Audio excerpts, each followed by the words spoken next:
తెలంగాణ భవన్ కు మాజీ మంత్రులు వెళ్లారు. ఏసీబీ విచారణ నేపథ్యంలో తెలంగాణ భవన్ లో ఉండి హరీష్ రావు మానిటర్ చేస్తున్నారు. తెలంగాణ భవన్ లో ఎర్రబెల్లి, సత్యవతి రాథోడ్, ఎమ్మెల్యేలు పల్లా, కొత్త ప్రభాకర్, పౌడి కౌశిక్ రెడ్డి ఉన్నారు.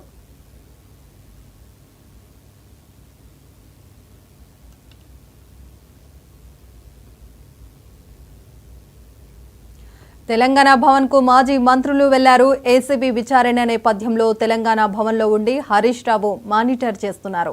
ఇక తెలంగాణ భవన్ లో ఎర్రబెల్లి, సత్యవతి రాథోడ్, ఎమ్మెల్యేలు పల్లా, కొత్త ప్రభాకర్, పాడి కౌశిక్ రెడ్డి ఉన్నారు.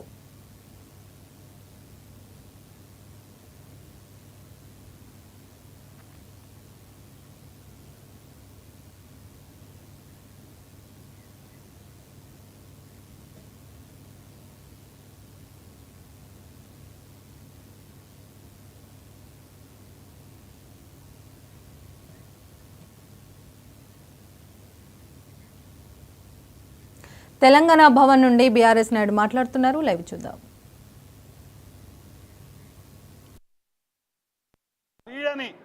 ప్రతిఘటించడానికి అందరం కూడా ఒక్కటిగా ఉంటాం, ఒక్కటిగా నిలుస్తాం, రోజు ప్రశ్నిస్తూనే ఉంటాం అనేటువంటి విషయాన్ని మేము గుర్తు చేస్తా ఉన్నాం. జై తెలంగాణ, జై తెలంగాణ.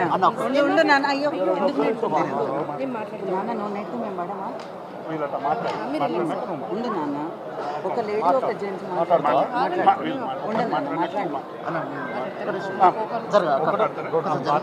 అయిపోయినాక అందరు లేడీస్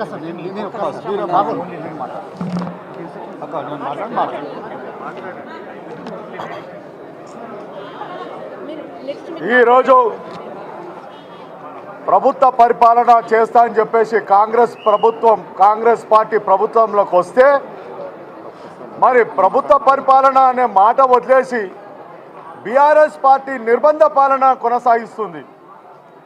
మేము ఫార్మర్స్ గురించి పోరాటం చేస్తే ఈ ప్రభుత్వము ఫార్ములా రేస్ గురించి మరి వాళ్ళు అక్రమంగా కేసులు పెట్టి మరి ప్రతిరోజు ఎవరైతే ప్రశ్నించే గొంతులు నాయకులు ఉన్నారో వారిని గొంతును నొక్కి వాళ్ళని జైలు పాలు చేయాలనే ఏకైక లక్ష్యంతోనే ఈ ప్రభుత్వ పరిపాలన కొనసాగుతుంది. ప్రజలందరూ కూడా చైతన్యవంతులు, తెలంగాణ ప్రజలందరూ కూడా గమనిస్తున్నారు. మేము ఉద్యమకారులము, మాకు జైళ్ళు కేసులు అని అంటే ఎలాంటి భయం లేదు. మేము ఒకటే అడుగుతున్నాము, మేము నిజంగా ఆ రోజు మా గౌరవ పార్టీ వర్కింగ్ ప్రెసిడెంట్ పెద్దలు గౌరవనీయులు కేటీఆర్ గారు వారి గతంలో మంత్రిగా ఉన్నప్పుడు వారి యొక్క పరిపాలన పట్ల హైదరాబాద్ బ్రాండ్ ఇమేజ్ని పెంచాలనే ఒక మంచి సంకల్పంతో ఒక మంచి స్పోర్ట్స్ ఈవెంట్ని నిర్వహించాలని చెప్పేసి మరి ఫార్ములా రేస్ని తీసుకొచ్చారు. ప్రపంచంలో దృష్టిని అన్నింటినీ కూడా మన హైదరాబాద్ వైపు మరలించేసి హైదరాబాద్ లోపల పెట్టుబడులు పెట్టించడానికి, హైదరాబాద్ లోపల వ్యాపారాలను పెంచడానికి, హైదరాబాద్లో ఉన్న వ్యాపారుల వారి యొక్క వ్యాపారాన్ని పెరగడానికి ఉపయోగపడ్డాము. మరి ఆ రోజులలో ఆ యొక్క కార్యక్రమం పెట్టడం వలన, ఆ రేస్ కార్యక్రమం పెట్టడం వలన దాదాపు 600 కోట్ల పైన మరి లాభం జరిగింది. అది పక్కన పెట్టేసి కేవలం అధికారుల యొక్క అనాలోచిత వలన మరి ఏదో కానీ తెలియదు కానీ ఈరోజు ఓన్లీ కేటీఆర్ గారిని ఎలా నిర్బంధించాలి, ఎలా జైలుకు పంపించాలి, హరీష్ రావుని ఎలా నిర్వహించాలి అని ఉదయమే, ఎందుకంటే హరీష్ రావు గారిని ఉదయంనే గృహ నిర్బంధనం చేయటం కానీ ఎంతో కృషి చేసి ప్రయత్నం చేశారు. ఇవన్నీ పక్కకు పెట్టండి మేము అడుగుతున్నాం. ప్రజలపైన, ప్రజా పరిపాలన పైన దృష్టి పెట్టండి. మీరు ఇచ్చిన 6 గ్యారంటీలు ఏమైనాయి? మీరు మహిళలకు స్కూటీ ఇస్తున్నారు, మరి మీరు 2000 ఇస్తే 4000 ఇస్తున్నారు, రకరకాలుగా మభ్యపెట్టారు. మన రైతులకు రైతు భరోసా అన్నారు, రైతు బీమా అన్నారు, రకరకాలుగా చెప్పేసి వడ్డీ మాఫీ అన్నారు. అన్నింటినీ పక్కకు పెట్టేసి ఇవన్నీ చేయలేక ఈరోజు ప్రజల దృష్టి మళ్లించడానికి రాజకీయ కక్ష పూరితతోని ఈరోజు మా నాయకుని కేటీఆర్ గారిని మరి పిలిపించి వారిని క్వశ్చన్లు వేయటం జరిగింది. మాకు తెలుసు ఏమీ ఉన్నా లేకున్నా వాళ్ళని జైలుకు పంపించాలని ఏకైక లక్షణం ఉంది.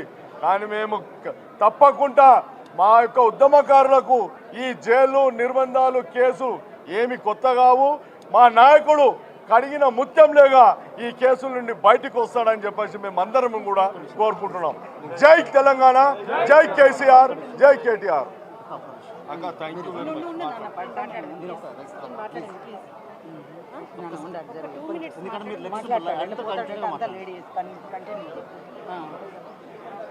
తొందర మాట్లాడి నాన్న మరి ఎందుకు ఒక్క నిమిషం కాబట్టి 10 నిమిషాలు మాట్లాడు రండి.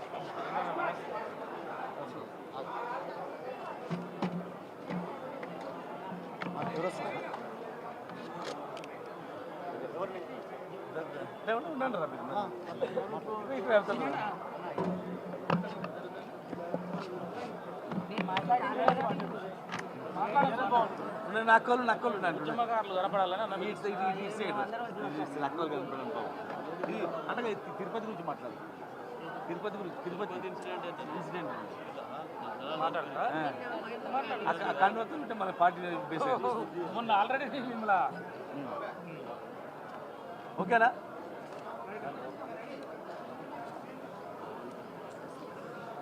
దమ్మా ఇటు సైడ్ రైట్ సైడ్